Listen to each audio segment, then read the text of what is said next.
Alors, bonjour les enfants, bonjour les petits et bonjour les grands. Et bonjour à tous ceux qui leur ressemblent ou qui aimeraient leur ressembler. Alors, vous ne connaissez pas les enfants, c'est la première fois que je suis devant vous. Je m'appelle Karine et je ne suis pas venue toute seule. Bonjour. Lui, c'est Bouillotte. C'est un ourson. Il est très spécial. Est-ce que vous savez pourquoi il est très spécial? Il est tout plat. C'est étrange ça, un ours tout plat. Ce n'est pas une peluche ordinaire. Elle cache quelque chose. Ça s'ouvre par derrière. C'est un trésor peut-être. Regardons ensemble. Qu'est-ce que c'est que ce truc rouge? Est-ce que vous avez déjà vu ça? Moi, quand j'étais petite, je ne connaissais pas. Alors, ça s'appelle une bouillotte. Ça s'ouvre par ici, on dévisse. Et pourquoi est-ce que ça s'appelle une bouillotte? Parce que dedans, on peut mettre de l'eau bouillante. C'est de l'eau très, très chaude. Et alors, à quoi ça sert une bouillotte? À votre avis, les enfants? Alors oui, une bouillotte, ça sert à réchauffer. Par exemple, si on a un peu froid, on peut mettre de l'eau dedans, très chaude, et on se réchauffe. Cette bouillotte-là, elle est un peu le héros de notre histoire. Vous allez voir pourquoi. D'abord, j'ai deux petites questions à vous poser. Les enfants, est-ce que vous croyez que Dieu exauce toujours les prières? C'est intéressant comme question, ça même pour les grands. Et puis, pensez-vous que l'on peut avoir confiance en Dieu tout le temps? Et surtout, je dirais même quand les circonstances nous sont défavorables. Quand on pense que notre situation est désespérée, qu'il n'y a vraiment pas de solution, pensons-nous que l'on peut encore avoir confiance en Dieu? Cette question, je l'adresse aussi aux grands. Eh bien, ce matin, pour y répondre, je vous propose de vous raconter l'histoire de Ruth. Donc Ruth, c'est une petite fille qui a 10 ans. Alors Ruth, elle vit dans un pays qui s'appelle le Congo. C'est un pays qui se trouve en Afrique équatoriale. Vous connaissez l'Afrique. Vous savez où est l'Afrique? C'est un très très grand continent. Eh bien, en milieu, au niveau de l'équateur, on trouve le Congo. Donc Ruth, elle habite là-bas. Ruth, elle est orpheline. Alors qu'est-ce que ça veut dire orpheline? Peut-être certains d'entre vous savent déjà. Ça veut dire qu'elle n'a ni son papa ni sa maman. Mais elle vit dans un orphelinat, donc c'est un centre où on accueille les enfants dont les parents ne peuvent pas s'en occuper, ou les enfants n'ont pas de parents, les deux. Il y a ces deux possibilités-là. Et c'est un endroit où on s'occupe très bien d'elle, elle a beaucoup d'amis. Et Ruth, c'est une petite fille très joyeuse, qui aime beaucoup prier, et qui pense beaucoup aux autres, qui aide beaucoup les autres, qui aime beaucoup ses amis. Et chaque fois qu'elle peut les aider, elle le fait. Et il y a un autre personnage important dans notre histoire, c'est Dorothée. Dorothée, c'est une femme médecin. Donc Dorothée, elle est médecin de l'hôpital de Brousse, parce que vous savez, là-bas, il y a la brousse. Ce n'est pas comme les hôpitaux d'ici. C'est des hôpitaux très sommaires où il n'y a pas beaucoup de matériel. Et parfois, il n'y a pas d'électricité, comme là, dans notre histoire. Il n'y a pas d'électricité. Et ils n'ont pas beaucoup de médicaments, donc ils font ce qu'ils peuvent avec ce qu'ils ont. Parfois, il y a des livraisons, parfois, il n'y en a pas. Donc, cette femme médecin exerçait dans cet hôpital de Brousse. Elle connaissait bien Ruth, bien sûr, parce que tous les matins, elle allait prier avec les enfants de l'orphelinat. Et cette histoire que je vais vous raconter, c'est une histoire vraie. Donc, c'est une femme médecin qui s'appelle donc Dorothée, qui est évangéliste, qui a passé toute sa vie à travailler en tant que médecin pour aider les autres. Mon histoire commence une nuit. Cette nuit-là, Ruth s'était réveillée parce qu'il faisait un peu froid. Le vent était glacial, elle grelottait comme ça, elle avait froid. Heureusement, elle avait une petite couverture, donc elle a remonté sa petite couverture. Et elle s'est rendormie. Elle s'est rendormie en pensant à tous les enfants de l'orphelinat. Elle a prié pour eux, parce qu'elle était une des plus grandes, alors elle pensait toujours aux plus petits.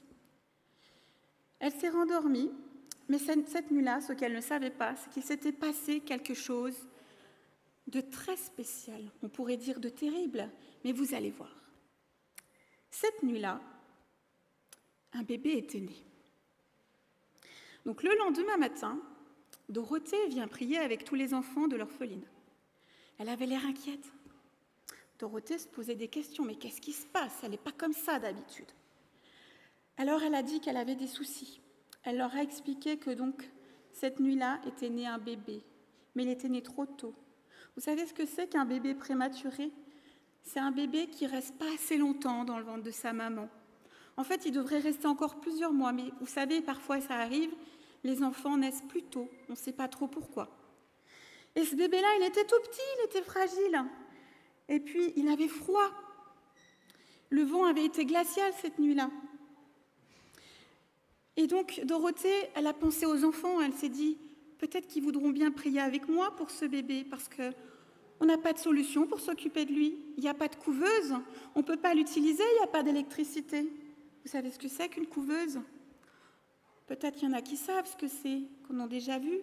Une couveuse, c'est une grande boîte transparente, enfin pas trop grande, de la taille du bébé. Et dans cette boîte, en fait, il fait chaud. Et le bébé, il peut continuer à grandir, même s'il n'est pas dans le ventre de sa maman. Donc dans nos pays à nous, il y a des couveuses pour les bébés qui naissent trop tôt. Et comme ça, il n'y a pas de problème, ils peuvent grandir. Mais là, il n'y avait pas de couveuse. Donc c'était grave parce que s'il devait encore passer une nuit comme ça sans avoir chaud, il allait mourir. Donc les enfants ont été très touchés par cette situation et ils ont décidé de prier pour ce bébé. Mais il n'y avait pas que ce bébé, il y avait aussi sa sœur. Sa sœur, elle avait 2 ans, c'était une petite fille. Elle avait pleuré toute la nuit. Elle avait pleuré toute la nuit parce qu'elle voulait que sa maman s'occupe d'elle et sa maman ne pouvait pas. Donc elle était triste, vraiment triste. Donc elle a dit, ce serait bien qu'on prie aussi pour cette petite fille. Est-ce que vous êtes d'accord? Bien sûr, ils ont prié pour ces deux petits-enfants. Et pendant qu'ils priaient, Dorothée entendit une petite voix qui s'élevait par-dessus les autres. C'était celle de Ruth. Je vais vous lire sa prière.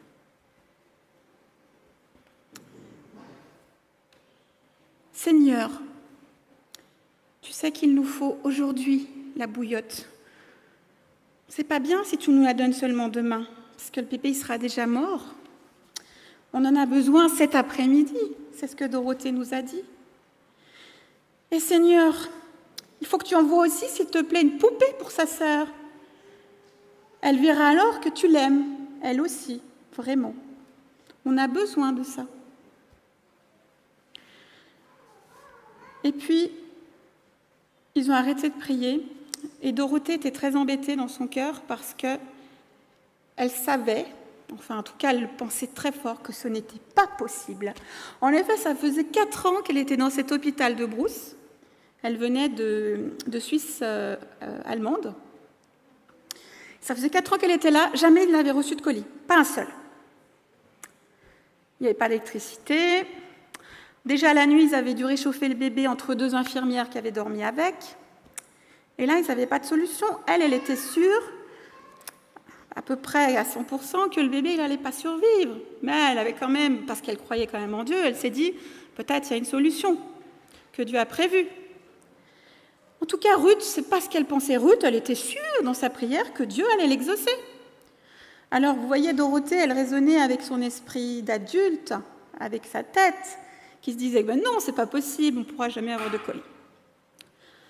Donc, voilà, elle était très touchée par la prière de Ruth, mais elle n'y croyait pas. Très bien, la journée a commencé à avancer, l'après-midi est arrivé.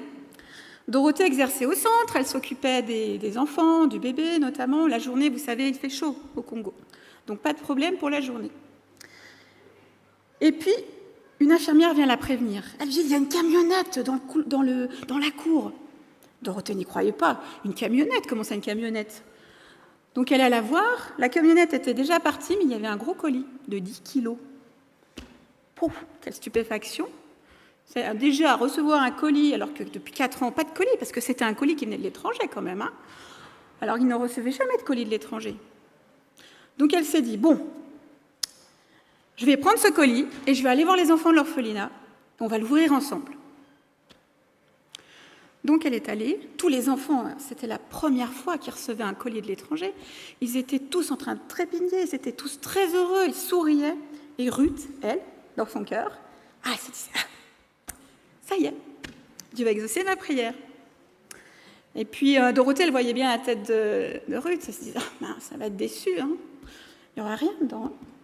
Enfin, elle a beaucoup d'espoir, cette petite, il va falloir que je la réconforte après. Donc elles ont commencé à ouvrir.